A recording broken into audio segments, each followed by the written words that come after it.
What's up, everybody? Let's go ahead and start checking out the plays that were called out today and what we could have done to play them.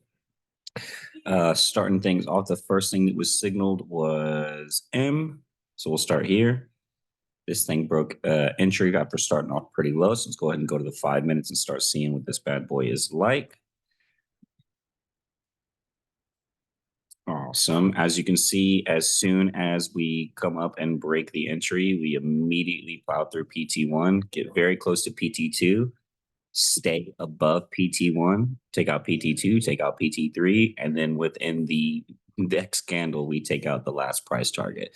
This would have been a very easy trade if you had just gotten in it when it was signaled, because in what is this, 5 minutes?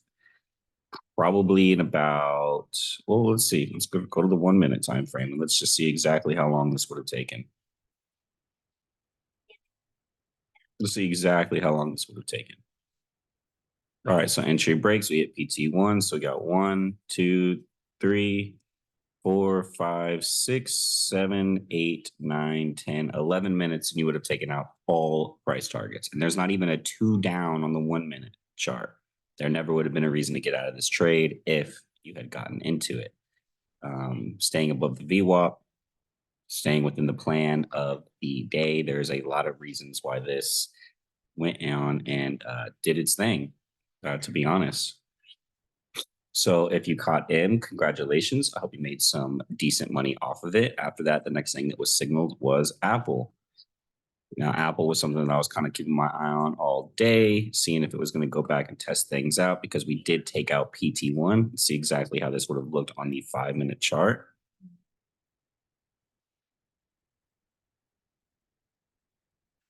Zooming into here, we'll get rid of this bad boy right now so we can see it a little bit clearer. And as you can see, as we are rocking our way down, we break entry, we immediately come back up a little bit, but then we stay underneath it, and then we touch this final price target and we zoom all the way out. Bonus, for those of you that are drawing your pre-market levels, you would have noticed that this was a really important spot because it was also the pre-market low. It ended up being the pre-market low. On top of that, it was exactly where the price target was coming from, right in here. So you can see that this was a very important area and we bounced right off of it. Sometimes those early PTs are what it is. But I made a little bit of money off of Apple today, so I hope that you did as well. It was a pretty easy play, and yeah, it'll more than likely be right back on the watch list tomorrow after that failed too. After that, we have BA. BA was signaled as well. Let's go ahead and zoom into the 5 minute. We can see that this did take out PT1, but I don't think it was as smooth as everything else. So let's take a look at it. Yeah, unfortunately, it was not. This thing broke its entry and then immediately started coming back down. You could have gotten out when you saw the 2-1-2 reversal hit. You could have gotten out when you saw that we were underneath the top band of the VWAP. You could have gotten out when you saw that we were underneath the VWAP itself, the middle band right in here.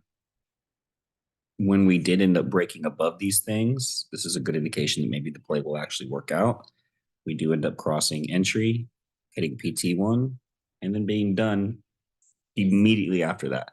So today is one of those days where it really shows why you want to be scaling out a majority of your contracts, or at least a third of your contracts at PT1.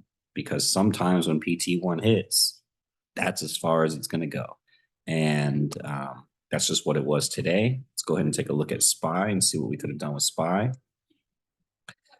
So SPY, let me delete these older ones.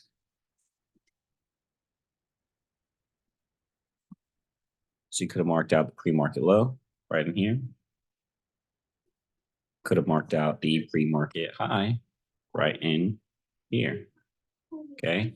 And as you can see, oh, let me get on the right candle right there. There we go.